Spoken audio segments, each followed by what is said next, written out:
नमस्कार दोस्तों, आप सभी प्यारे प्यारे विद्यार्थियों का एक बार फिर से हमारे YouTube चैनल पर मैं जीतराम चौधरी आपका हार्दिक स्वागत करता हूं। डियर स्टूडेंट्स, हमने पिछले वाला जो वीडियो था उसमें 1858 का अधिनियम, 1861 का अधिनियम और 1909 का जो अधिनियम था उसके बारे में चर्चा कर ली थी। प्यारे विद्यार्थियों, 1858 का जो अधिनियम था उसके बारे में हमने पढ़ा कि उसको हम विक्टोरिया घोषणा पत्र भी कहते हैं, उसी को हम इलाहाबाद घोषणा पत्र भी कहते हैं और उसी को हम act for the better government of India भी कहते हैं।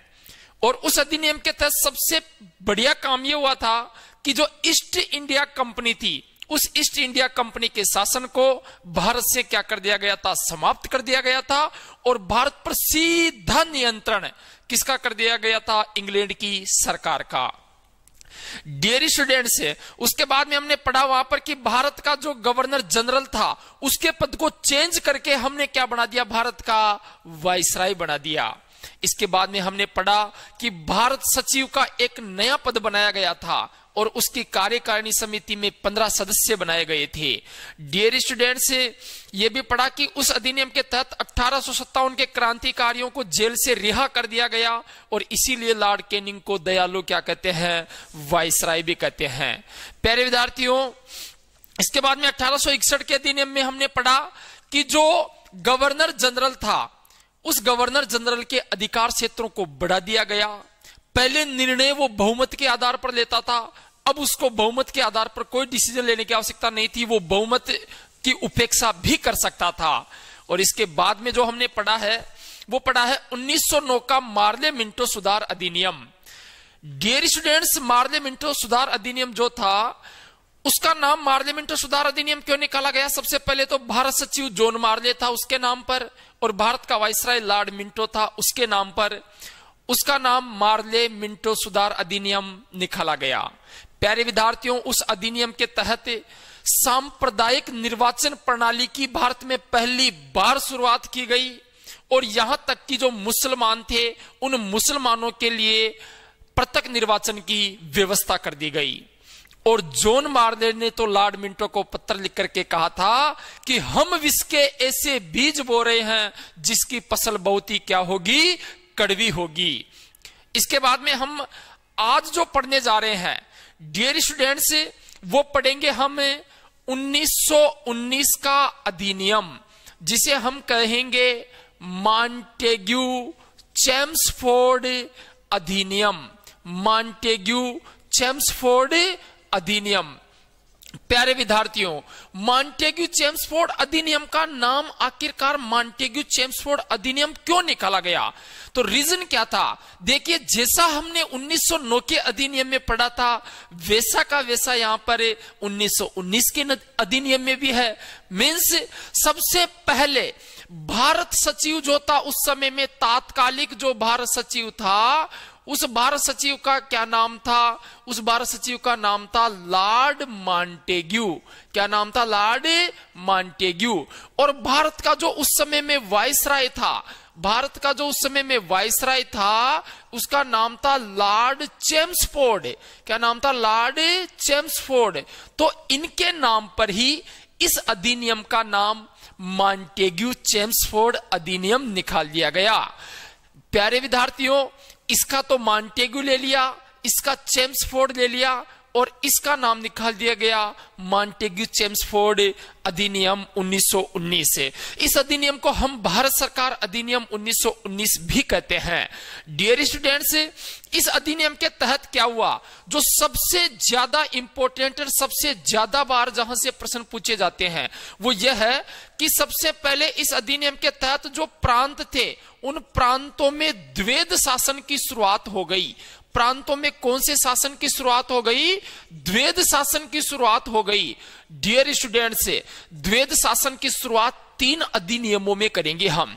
सबसे पहले ईस्ट इंडिया कंपनी में द्वैध शासन की शुरुआत हुई थी 1784 के पिट्स इंडिया एक्ट में। फिर हम पढ़ रहे हैं कि प्रांतों में द्वैध शासन की शुरुआत हुई है 1919 के अधिनियम में। इसके बाद में हम पढ़ेंगे कि केंद्र में द्वैध शासन की शुरुआत होगी 1935 के भारत शासन अधिनियम में।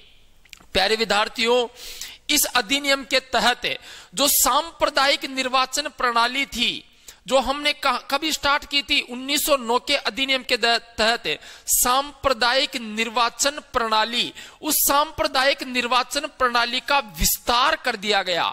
मतलब पहले तो केवल मुस्लिम जो थे उन्हीं को प्रत्यक्ष निर्वाचन दिया गया था। अब मुस्लिमों के अलावा सिख, पारसी, ईसाई आदि अन्य जो धर्म थे, उन धर्मों के जो निर्वाचन प्रणाली थी उसका भी क्या कर दिया गया, विस्तार कर दिया गया। डियर स्टूडेंट्स, ये जो अधिनियम था, इस अधिनियम के तहत एक और कार्य किया गया और वो ये था कि द्विसदनात्मक विधानमंडल बनाया गया। द्विसदनात्मक विधानमंडल बनाया गया। पहले विधानमंडल एक सदनात्मक था, अब जो विधानमंडल था उसको द्विसदनात्मक बना दिया गया। प्यारे विद्यार्थियों, इस अधिनियम के तहत 1921 ईस्वी में एक नरेश मंडल की स्थापना की गई। कौन से मंडल की स्थापना की गई? नरेश मंडल की स्थापना की गई। आपसे प्रश्न पूछेगा कि 1921 ईस्वी में नरेश मंडल की स्थापना किस अधिनियम के तहत की गई थी? तो 1919 के अधिनियम के तहत 1921 में की गई थी। डियर स्टूडेंट्स, इतना ही नहीं, ये जो अधिनियम था, इस अधिनियम के तहत 1924 में आम बजट को और रेलवे बजट को अलग कर दिया गया। आम बजट को और रेल बजट को क्या कर दिया गया? अलग कर दिया गया था। लेकिन मोदी सरकार ने वापस आम बजट और रेल बजट को एक कर दिया है। तो यह प्रश्न इंपॉर्टेंट है, बन सकता है कि बताओ आम बजट को रेलवे बजट से कब पृथक किया गया था? तो 1924 के अधिनियम के तहत पृथक किया गया था। डियर स्टूडेंट्स, ये जो अधिनियम है, इस अधिनियम के तहत 1926 में हमारे भारत में संघ लोक सेवा आयोग का गठन किया गया। संघ लोक सेवा आयोग जो है, उस संघ लोक सेवा आयोग का क्या किया गया? गठन किया गया।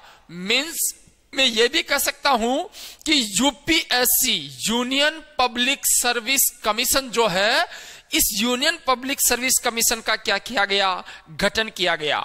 और इसके जो प्रथम अध्यक्ष थे, हमारी जो संघ लोक सेवा आयोग है, इसके जो प्रथम अध्यक्ष थे, अगर आपसे यहां से प्रश्न पूछता है तो उनका नाम है सर रोस बारकर। क्या नाम है? सर रोस बारकर जो थे वो संघ लोक सेवा आयोग के क्या थे? प्रथम अध्यक्ष थे। डियर स्टूडेंट्स, ये हमारे सामने मॉन्टेग्यू चेम्सफोर्ड अधिनियम में आए हुए कुछ तथ्य हैं जो कि आपके एग्जाम के पटवारी लेवल जो है वहां के एग्जाम की दृष्टि से वेरी वेरी इंपॉर्टेंट है और आपके यहां से प्रश्न आने की संभावनाएं है। जब हम आरएस के वीडियो डालेंगे, हम आईएएस के वीडियो डालेंगे, तो उनमें इनको और डीपली लेकर के जाएंगे कि द्विसदनात्मक विधानमंडल जो है उनको खोल करके बता दिया जाएगा, नरेश मंडल का विस्तार कर दिया जाएगा, इसके बाद में संघ लोक सेवा आयोग का विस्तार कर दिया जाएगा। तो फिलहाल आपके एग्जाम की दृष्टि से यहां से 100% आपको यहां से प्रश्न मिल जाएंगे। डियर स्टूडेंट्स, 1919 का जो अधिनियम था, इसके बाद में एक घटना होती है 1922 में, जिसको एग्जाम में पूछ लिया गया है। और 1922 में क्या होता है? 1922 में जो महात्मा गांधी थे, ध्यान से समझना, 1922 में जो कौन थे? महात्मा गांधी। और महात्मा गांधी ने अपने विचार दिए और क्या कहा महात्मा गांधी ने? कि भारत का संविधान भारतीयों की इच्छा अनुसार होगा। मतलब अंग्रेज ये कहते थे कि भारतीय संविधान बनाने में सक्षम है नहीं। एक बर्केनहेड नाम का व्यक्ति था जिसने कहा था, भारत सचिव था वो, उसने कहा था कि अंग्रेज संविधान बनाने में सक्षम नहीं है, मीन्स वो संविधान नहीं बना सकते। तो यहां जो हमारे महात्मा गांधी जी जो थे, उन्होंने तो अंग्रेजों को कह दिया कि भारत का संविधान अंग्रेजों की इच्छा के अनुसार नहीं होगा। मीन्स भारत का संविधान, किसका संविधान? भारत का संविधान भारतीयों की इच्छा अनुसार होगा, भारतीयों की इच्छा अनुसार होगा। ये बात किसने कही? महात्मा गांधी ने। इसके बाद में हमारे मोतीलाल नेहरू, 1924 में कथन आता है किसका? मोतीलाल नेहरू का। और मोतीलाल नेहरू जो थे, उन मोतीलाल नेहरू ने हमारे से कहा कि संविधान सभा का गठन किया जाए। इन्होंने कहा कि संविधान सभा का क्या किया जाए? गठन किया जाए। ये बात किसने की? तो ये बात कही थी मोतीलाल नेहरू ने। यह प्रश्न भी पूछा जा चुका है कि किसने 1924 में कहा था कि संविधान सभा का गठन किया जाए? तो मोतीलाल नेहरू ने। डियर स्टूडेंट्स, घटना है 1927 की। 1927 में एक कमीशन जो है वो भारत में आता है और उस कमीशन का नाम है साइमन कमीशन। साइमन कमीशन जो है इसका गठन किया जाता है। जो 1919 का अधिनियम था, उस अधिनियम की जांच करने हेतु और उसके कमियों को दूर करने हेतु हमारे भारत में एक साइमन कमीशन भेजा गया। और साइमन कमीशन का नाम साइमन क्यों पड़ा? देखो, साइमन कमीशन में कुल सदस्य जो थे, कुल सदस्य थे 7 सदस्य। और इसका जो अध्यक्ष था सर जॉन साइमन। कौन था? Sir John Simon. और इस साइमन के नाम पर ही इस कमीशन का नाम क्या निकाल दिया गया? साइमन कमीशन निकाल दिया गया। प्यारे विद्यार्थियों, साइमन कमीशन में 7 सदस्य अंग्रेज थे। 7 सदस्य जो थे वो 7 के 7 सदस्य क्या थे? अंग्रेज थे। इसीलिए ये जो कमीशन है, इस कमीशन को हम व्हाइट मैन कमीशन भी कहते हैं। क्या भी कहते हैं? व्हाइट मैन कमीशन, क्योंकि 7 ही सदस्य व्हाइट थे इसमें। और इसी का दूसरा नाम है श्वेत आयोग। कौन सा आयोग भी कहते हैं? श्वेत आयोग भी कहते हैं। साइमन कमीशन का भारतीय व्यक्तियों ने जबरदस्त विरोध किया। कारण क्या था? क्योंकि इस कमीशन में एक भी भारतीय नहीं था। और इसी वजह से भारतीय क्रांतिकारियों ने, लोगों ने लाला लाजपत राय के नेतृत्व में लाहौर रेलवे स्टेशन पर इसका पुरजोर तरीके से विद्रोह किया। और यहां तक कि जो लाला लाजपत राय थे, उन्होंने उनके जो लाहौर रेलवे स्टेशन पर जो क्रांतिकारी थे, वो इस कमीशन का विरोध कर रहे थे, नारे लगाए रहे थे, Simon go back, Simon go back, Simon वापस जाओ, साइमन वापस जाओ। तो वहां पर पुलिस की लाठी चार्ज हो जाती है। और पुलिस की जो लाठी चार्ज होती है, उस पुलिस की लाठी चार्ज में लाला लाजपत राय जो थे वो घायल हो जाते हैं। और घायल हो जाने के बाद में उनकी क्या हो जाती है? मृत्यु हो जाती है। लेकिन मरने से पहले लाला लाजपत राय ने कहा था कि मेरे शरीर पर किया गया लाठी का एक एक प्रहार अंग्रेजों की ताबूत की कील साबित होगा। कि हे अंग्रेजों, जैसे तुमने मेरे शरीर पर लाठी का प्रहार किया है, वैसे एक दिन ये भारतीय लोग हैं आपकी ताबूत के ऊपर कील ठोकेंगे, अर्थात आपकी 100 पेटी के ऊपर कीले ठोकेंगे। इस प्रकार का कथन कहा लाला लाजपत राय ने। यह कथन कई बार पूछा जा चुका है कि मेरे शरीर पर किया गया लाठी का एक एक प्रहार अंग्रेजों की ताबूत की कील साबित होगा। यह कथन किसका है? तो प्यारे विद्यार्थियों, यह कथन है लाला लाजपत राय का। डियर स्टूडेंट्स, तो ये साइमन कमीशन था जिसका पुरजोर तरीके से, व्यापक तरीके से हमारे भारत देश में क्या हुआ था? यहां पर विरोध हुआ था। इसके बाद में एक रिपोर्ट आती है जिसको हम कहते हैं नेहरू रिपोर्ट। नेहरू रिपोर्ट क्यों आई? उसके पीछे कारण क्या था कि नेहरू रिपोर्ट आई? उसके पीछे सबसे बड़ा कारण था, देखो नेहरू रिपोर्ट कब आई? 1928 में। कौन सी रिपोर्ट आ रही है? नेहरू रिपोर्ट। ठीक है, नेहरू रिपोर्ट। देखो, जो बर्केन हेड नामक अंग्रेज था, उस अंग्रेज ने कहा कि भारतीय संविधान बनाने में सक्षम नहीं है। इस बात से भारतीय जो संविधान जो निर्माता थे या फिर जो अन्य व्यक्ति थे, उनमें हड़कंप मच गई कि भारतीय संविधान ही नहीं बना सकते। और विशेष रूप से मोतीलाल नेहरू के दिमाग में तो एक सर्वदलीय सम्मेलन बुलाया गया। 1928 में एक सर्वदलीय सम्मेलन बुलाया गया और इस प्रकार से संविधान का एक प्रारूप तैयार किया गया। और वो जो रिपोर्ट तैयार की गई थी वो किसके नेतृत्व में तैयार की गई थी? मोतीलाल नेहरू के नेतृत्व में तैयार किया गया। और वो जो रिपोर्ट तैयार की गई थी संविधान जैसी, अंग्रेजों को दिखाने के लिए कि हम भी संविधान बना सकते हैं। संविधान जैसी वो रिपोर्ट तैयार की गई थी सर्वदलीय सम्मेलन के द्वारा और मोतीलाल नेहरू की अध्यक्षता में, उसी को हम क्या कहते हैं, नेहरू रिपोर्ट भी कहते हैं। क्या भी कहते हैं, नेहरू रिपोर्ट भी कहते हैं। प्यारे विद्यार्थियों, ये नेहरू रिपोर्ट जो है, इसी को हम कहते हैं संविधान का ब्लूप्रिंट। संविधान का कौन सा प्रिंट, ब्लूप्रिंट भी कहते हैं। डियर स्टूडेंट्स, आपसे मिलान चिन्ह जो होते हैं उसमें पूछ सकता है। जैसे एक तरफ तो दे देगा साइमन कमीशन, साइमन कमीशन, और प्रश्न पूछेगा निम्न में से असुमेलित है 1927, एक दे देगा नेहरू रिपोर्ट, नेहरू रिपोर्ट 1926, एक दे देगा नरेश मंडल, नरेश मंडल, और इसमें दे दिया 1921, और एक दे दिया मार्ले मिंटो सुधार अधिनियम, मार्ले मिंटो सुधार अधिनियम 1909। तो डियर स्टूडेंट्स, अब आपको अगर सभी की नॉलेज है तो आप इसको सही कर सकते हो, अगर आपको सभी की नॉलेज नहीं है तो आप इसको गलत करोगे। साइमन कमीशन 1927 में गठित किया गया था, राइट है। नेहरू रिपोर्ट 1926 में थोड़ी ना आई थी, ये तो 1928 में आई थी, तो यही जो है आंसर हो जाएगा। देखो, हम एग्जाम में इस प्रेशर में होते हैं कि हमें प्रश्न क्या पूछता है कि निम्न में से कौन असुमेलित है।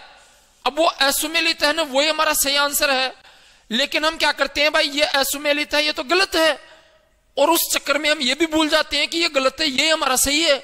तो आप इस चीज को जरूर नोटिस रखें, क्योंकि आप एग्जाम के प्रेशर में जो गलत होता है, ये गलत है ना, ये हमारा सही आंसर है, तो आप इतने प्रेशर में भी ना आए कि आपको इस बात का भी पता नहीं रहे कि गलत है वही सही है हमारा। नरेश मंडल की स्थापना 1921 में हुई थी, मार्ले मिंटो सुधार अधिनियम 1909 में आया था, तो हम इस प्रकार से आसानी से इनको मिला सकते हैं। प्यारे विद्यार्थियों, इसके बाद में 1930, 1931 और 1932, 1930, 1931 और 1932, यहां पर तीनों वर्ष में गोलमेज सम्मेलन हुए थे। कौन से सम्मेलन हुए थे, गोलमेज सम्मेलन हुए थे। गोलमेज सम्मेलन प्रथम था, ये गोलमेज सम्मेलन द्वितीय था, ये गोलमेज सम्मेलन तृतीय था। तीनों के तीनों कहां पर हुए थे, लंदन में। तीनों के तीनों कहां पर हुए थे, लंदन में। तो ये तीनों कहां पर हुए थे, लंदन में। डियर स्टूडेंट्स, पहले में कौन गया था, डॉक्टर भीमराव अंबेडकर, डॉक्टर भीमराव अंबेडकर। दूसरे में भी डॉक्टर भीमराव अंबेडकर, तीसरे में भी डॉक्टर भीमराव अंबेडकर। लेकिन आपको यहां पर एग्जाम की दृष्टि से जो वेरी इंपॉर्टेंट है वो ये ध्यान रखना है कि डॉक्टर भीमराव अंबेडकर के साथ में दूसरे गोलमेज सम्मेलन में कौन भी गए थे, महात्मा गांधी। कौन भी गए थे, महात्मा गांधी। अब देखो, भीमराव अंबेडकर वहां पर जाते हैं, दलितों का पक्ष रखते हैं और दलितों के लिए प्रत्यक्ष निर्वाचन की मांग रखते हैं। अब जो अंग्रेज थे वो दलितों को प्रत्यक्ष निर्वाचन जो है उसकी मांग को स्वीकार कर लेते हैं। उसके लिए एक पंचाट आता है, सांप्रदायिक पंचाट। इसी का दूसरा नाम है मैकडोनाल्ड घोषणा पत्र, मैकडोनाल्ड घोषणा पत्र। मैकडोनाल्ड घोषणा पत्र या सांप्रदायिक पंचाट जो है यह आता है 16 अगस्त 1932 को। प्यारे विद्यार्थियों, ब्रिटेन के प्रधानमंत्री रेमजे मैकडोनाल्ड ने जो दलित थे उन दलितों के लिए सांप्रदायिक निर्वाचन प्रणाली जो है उसको अलग कर दिया। मींस दलितों के लिए प्रत्यक्ष निर्वाचन कर दिया गया। किसके द्वारा, ब्रिटेन के प्रधानमंत्री रेमजे मैकडोनाल्ड के द्वारा। प्यारे विद्यार्थियों, इस बात से महात्मा गांधी नाराज हो गए कि पहले मुस्लिमों को बांट दिया, फिर ईसाइयों को, सिखों को बांट दिया, अब इसके बाद में दलितों को बांट रहे हैं। तो महात्मा गांधी ने आमरण अनशन करना प्रारंभ कर दिया कि ये अंग्रेज तो सभी को बांट देंगे इस हिसाब से। तो उन्होंने क्या किया, जब आमरण अनशन करना प्रारंभ कर दिया तो डॉक्टर भीमराव अंबेडकर को डॉक्टर राजेंद्र प्रसाद ने, मदन मोहन मालवीय ने आदि नेताओं ने समझाया कि आपने दलितों के लिए पृथक निर्वाचन तो ले लिया, लेकिन इससे नाराज कौन हो रहे हैं? महात्मा गांधी हो रहे हैं। तो आप उनसे जाकर के मिलिए, उनसे जाकर के समझौता कीजिए। और फिर उनके कहने पर भीमराव अंबेडकर जाते हैं महात्मा गांधी के पास में, और उनके बीच में एक समझौता होता है जो कि प्रसिद्ध समझौता था। और उस समझौते को हम कहते हैं पूना पैक्ट। क्या कहते हैं हमें? पूना पैक्ट, या जिसे हम कहते हैं पूना समझौता। कौन सा समझौता? पूना समझौता कहते हैं। यह कब हुआ था? तो ये 25 सितंबर 1932 को हुआ था। 25 सितंबर 1932 को किस किस के मध्य में हुआ था? एक तो थे महात्मा गांधी। कौन से गांधी? महात्मा गांधी। और दूसरे कौन थे? डॉक्टर भीमराव अंबेडकर। कौन थे? Doctor Bhimrao Ambedkar, father of the constitution. जो भीमराव अंबेडकर है उनके बीच में और महात्मा गांधी जो है उनके बीच में पूना समझौता होता है। इसमें क्या कहा जाता है? डॉक्टर भीमराव अंबेडकर ने कहा कि चलो ठीक है, मैं प्रत्यक्ष निर्वाचन को संयुक्त निर्वाचन कर दूंगा, लेकिन दलितों को क्या देना पड़ेगा? आरक्षण देना पड़ेगा। महात्मा गांधी ने यह मांग स्वीकार कर ली कि आप दलितों को आरक्षण दे दिया जाएगा, लेकिन महात्मा गांधी ने कहा कि जो आपने पृथक निर्वाचन जो किया है दलितों को अलग से निर्वाचन का, उसको आपको संयुक्त निर्वाचन में बदलना पड़ेगा। तो महात्मा गांधी के कहने पर डॉक्टर भीमराव अंबेडकर ने पृथक निर्वाचन को संयुक्त निर्वाचन में परिवर्तित कर दिया। तो डियर स्टूडेंट्स, ये हमारा पूना पैक्ट था जिसे हम पूना समझौता कहते हैं, और इसकी 25 सितंबर 1932 को डेट थी। प्यारे विद्यार्थियों, हमने केवल उस दृष्टि से पढ़ा है, पटवार की दृष्टि से। जब आपको मैंने पहले ही बता दिया, जब मैं आईएएस और आरएएस की दृष्टि से वीडियोस डालूंगा तो इनके बीच में नेहरू रिपोर्ट की और भी डीपली नॉलेज दूंगा। इसके बाद में तीनों गोलमेज सम्मेलन जो थे लंदन के, कौन से पैलेस में हुए थे, उनके बारे में और डीपली नॉलेज दूंगा। अभी फिलहाल आपके पटवारी में यहां से बाहर कोई प्रश्न नहीं जाने वाला है। डियर स्टूडेंट्स, अब अगला जो वीडियो आएगा उस वीडियो में हम भारत शासन अधिनियम 1935 के बारे में पढ़ेंगे, जो अब तक का सबसे बड़ा अधिनियम था और सबसे ज्यादा अनुच्छेद उसमें थे, और भारत का जो संविधान है वहां से लगभग 2/3 लिया गया है। तो डियर स्टूडेंट्स, फिर मिलेंगे हम एक नए वीडियो के साथ में। जय हिंद, जय भारत। फिर मिलेंगे इसी जोश और इसी होश के साथ।